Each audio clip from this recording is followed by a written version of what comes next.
In his hunger for quick wealth, a young boy chose the forbidden path. To boost his fraudulent schemes, he submitted to a ritual, one that demanded he lie with a madwoman.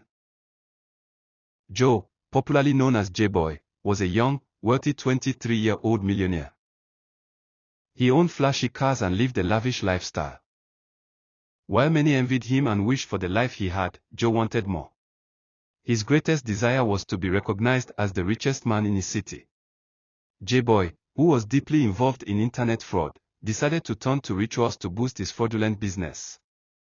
As part of the process, he was instructed to sleep with a madwoman. Determined to carry out the instructions, he roamed the streets in search of his victim. One night, in the middle of a lonely street, he found a madwoman and forced himself on her, just as the barber had instructed. Unknown to him, the woman later became pregnant and eventually gave birth to a baby girl. From this unholy union, a child was born. From abomination came innocence, a little girl named Adisa. Though her mother roamed in madness, she clung to her with a love stronger than reason. The madwoman struggled to care for her child, surviving on leftovers from the trash and begging for money from passers-by, while Joe became so wealthy that within 6 months of performing the ritual, he relocated to a bigger city. 10 years later, the child had grown into a little girl who was already taking care of herself and her mentally unstable mother while still living on the streets. She would move her mother to a nearby shop for shelter whenever it rained, and she stopped her from eating out of the trash, knowing it was unhealthy. She also went to the pharmacy to get medicine whenever her mother was sick and defended her from people who tried to harass her because of her condition. At that young age, she had come to understand that her mother was not mentally stable. Determined to survive, she began attaching herself to people of different professions so she could learn various skills. Sometimes, she would run errands for them for free, and in return, they taught her their craft. She washed their clothes and cleaned their houses in exchange for a skill. She was a fast learner, fully aware that her mother's condition meant she had to shoulder responsibilities and support her in the best way she could. At only 10, Adisa was mother to her own mother. She shielded her from the rain, stopped her from eating rotten food, and fought off mockers. A child denied school, yet schooled in hardship. Her mind was sharp, her hands skilled. From engines to machines, nothing was too complex for her touch. Life had denied her books, but gave her brilliance instead. She could fix 40 cars, generators, motorcycles, and more, and she was exceptionally good at it. 8 years later, her mother died after a brief illness, leaving the girl all alone in the world with no family. At 18, the little girl who raised her own mother was left all alone. Fate introduced her to Austin, a wealthy young man who saw not just her skill, but the beauty hidden behind her scars. She slept from shop to shop until one day, she saw a young boy whose car had broken down on a lonely street. The boy had no clue about cars, it was his first car, a gift from his rich father. She approached him and offered to help. Within minutes, she fixed the car, leaving Austin shocked and impressed by her skills. Though Adisa had lived a rough and difficult life, her suffering had not taken away the beauty God had adorned her with. She had a pretty face, long legs, and a striking figure that was hard to ignore. Austin was not only impressed by her talent but also captivated by her presence. He thanked her and asked to see her again, requesting her phone number. She explained that she didn't have a phone but lived nearby.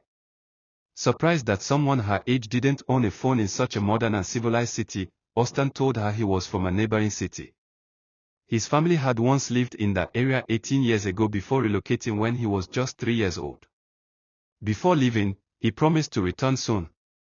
They waved goodbye, but back home, Austin couldn't stop thinking about the beautiful girl. It felt like love at first sight. Austin had just completed his university education and, as the first son, the responsibility of managing his father's business was on him. He took charge of the family business and was doing so well at it, even with all his daily busy schedules, yet months passed and he still couldn't get Adisa out of his mind. Eventually, he returned to the area to search for her. After hours of looking, he finally found her and also discovered she was a street girl with no family. Finding out this about Adisa made him love her even more, and he was ready to do everything possible to be with her. Knowing his parents would never approve of a relationship with a street girl, especially the daughter of a madwoman, he decided to keep her background a secret. He brought Adisa to the city, rented and furnished a beautiful house for her, and even opened a large auto repair shop in her name, with a team of workers working under her. For 5 years, Austin supported her growth in secret, and during that time, their love grew stronger. Eventually, Austin wanted to take their relationship to the next level. It was time for her to meet his parents. By then, Adisa had become so successful that she was no longer seen as an ordinary person. She was now the managing director and CEO of A to Z Auto Repairs, a well-known company among wealthy people, specializing in luxury car repairs. She introduced herself to Austin's family as someone raised by a single mother, who had since passed away, and admitted she had never met her father. Austin's family sympathized with her story and admired her resilience. They praised her achievements despite her early struggles, welcomed her warmly, and were ready to embrace her as part of their family. Love blossomed into marriage. She became Mrs. Austin Okojuah, welcomed into a new family, with no clue of the bloodline that bound them. She became pregnant almost immediately after the wedding and gave birth to twin boys. The entire family rejoiced on the day of their birth, and the naming ceremony turned into a grand celebration for the Okojuah family. Distinguished guests, wealthy and famous alike, were invited, making it the talk of the town. Even blogs and newspapers carried the story. For years, they lived happily until tragedy struck. One day, Mr. Okojuah, Austin's father, collapsed at work and was rushed to the hospital. There, he was diagnosed with kidney failure and urgently required a transplant. The doctor explained that a family member's donation would be the best option to save his life. The mother, children as well as Adisa, volunteered to help. After tests were conducted, only Adisa was found to be a perfect match. Without delay, the surgery was performed, and the transplant was a success. To save her father-in-law, Adisa gave of herself. A perfect match, they said. But that match held a truth darker than death. She was not just his son's wife. She was his own blood. The child of his sin. His daughter. The past had returned, demanding payment. A father, a daughter, a son, bound in a tragedy of blood. And the world could never know.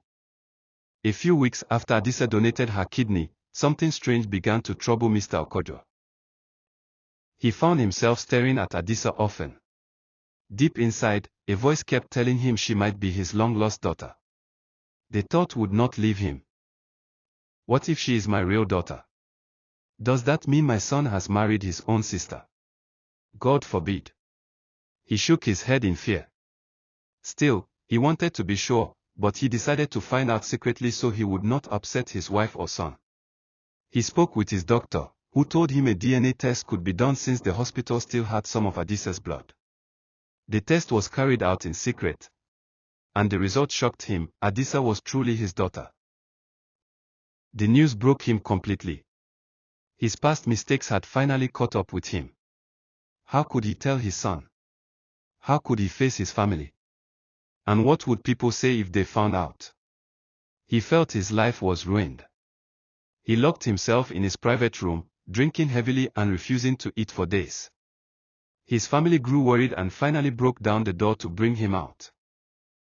Some weeks later, he gathered courage and confessed everything.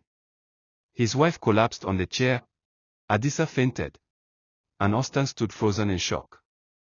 The truth crushed him. He had married his own sister.